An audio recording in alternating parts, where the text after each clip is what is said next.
Do you ever feel like you're a prisoner to a moment? You see, there are some moments that we want to be in. There are some moments that we want to be prisoners to those moments. The moments of celebration, the moments where everything is going right, the moments where the future is looking bright, where we feel like we are approaching our dreams and what we want to become, where people are celebrating us, when everything is just going right. But what do you do when you find yourself here?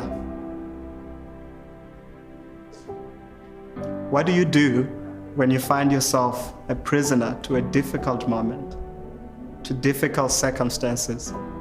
Circumstances you did not choose, circumstances you did not see coming, but you find yourself right here. And all you could think about is this moment. You have no hope for the future. Maybe there's sickness in the family. Maybe you had expectations for the future and what you would become. And suddenly it all came to a stop. What do you do when you're a prisoner to a difficult moment? I want you to change your perspective for a second and think this as a holding cell, more of a waiting room. I know, a difficult one, because the circumstances are not ideal, but a waiting room still. See, I'm reminded of these two guys, Paul and Silas. You can find their story in Acts 16.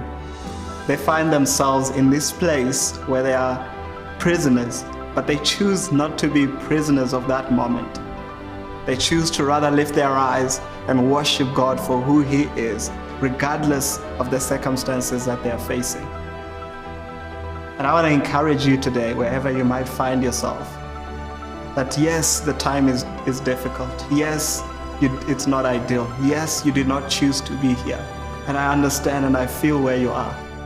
But actually, this is the time where we lift our eyes. We look to God for who He is, and we worship Him regardless of what the moment looks like, regardless if our hearts want to, regardless if our minds think it's right. We still choose to worship God because of who He is. See, God has taken us through more difficult times, and He will take us through this difficult time. Choose to worship God. Choose to see God for who He is, and choose to not become a prisoner of the moment.